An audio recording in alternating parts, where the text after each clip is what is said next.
les liens religieux entre la Guinée et le Maroc ne datent pas d'aujourd'hui.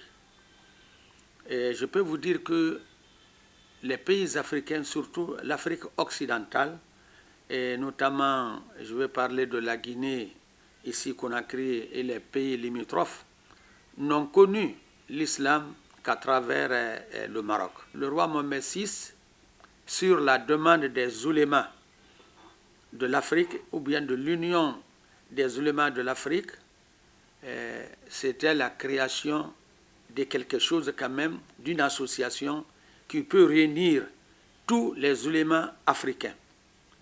Et que dès que les oulémas ont demandé ça à Sa Majesté, ça c'était en 2016, le roi Mohamed VI, que Dieu l'assiste, a accepté et il a réuni presque plus de 30 pays des oulémas pour discuter de cela.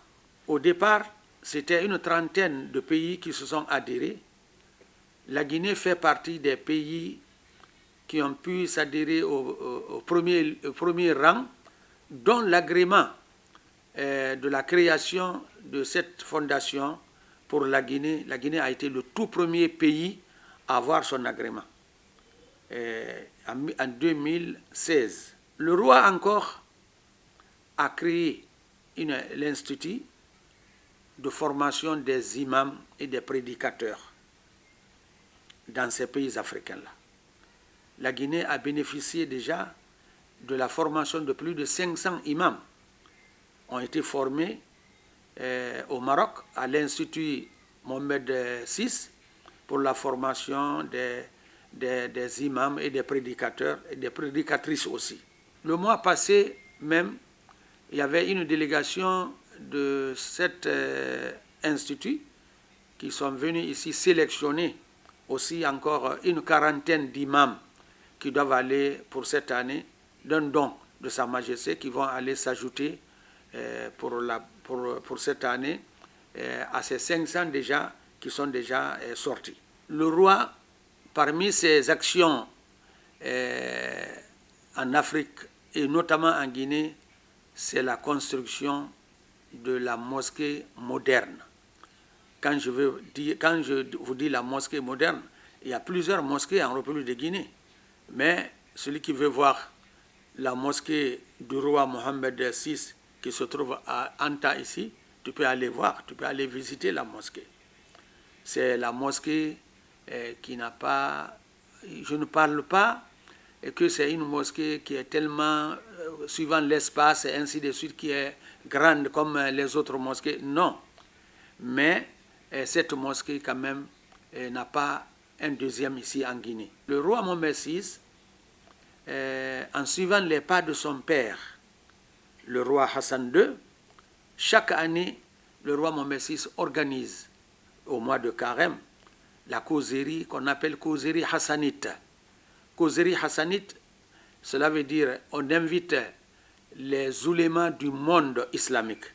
Quand je vous dis du monde islamique, tous les grands savants du monde islamique sont invités à ces causeries qui commencent dès le mois de Carême, dès le début du mois de Carême jusqu'à la fête. Et le roi encore a commencé à organiser le concours de mémorisation du Saint-Coran. Nous sommes à notre 5e édition. Chaque année, on organise d'abord au niveau local, international. Nous avons accompagné certains de nos candidats guinéens, quand même jusqu'à Dar es Salaam. Alors, jusqu'en Tanzanie, les Guinéens sont venus là-bas pour nous représenter.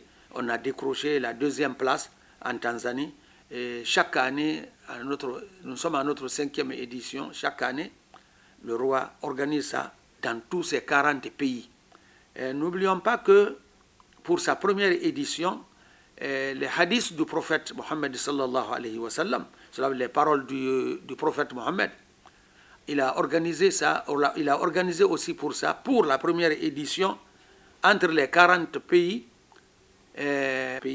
ça va être la première fois que le roi ou bien la fondation créée par le roi Mohammed VI a pensé à cela aussi, parce qu'on a connu le Saint-Coran à travers la hadith du prophète Mohammed sallallahu alayhi wa sallam. Tout ce que le roi est en train de faire, ça a un impact. L'impact, c'est quoi? Comme je vous ai dit, la formation de ces imams-là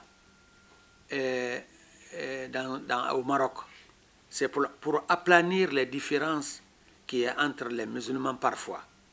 Alors, nous avons vu dans beaucoup de mosquées où ces imams-là, après leur retour, où ils sont dans les mosquées pour diriger, nous avons vu beaucoup de changements, beaucoup de changements qui sont positifs quand même dans ces mosquées.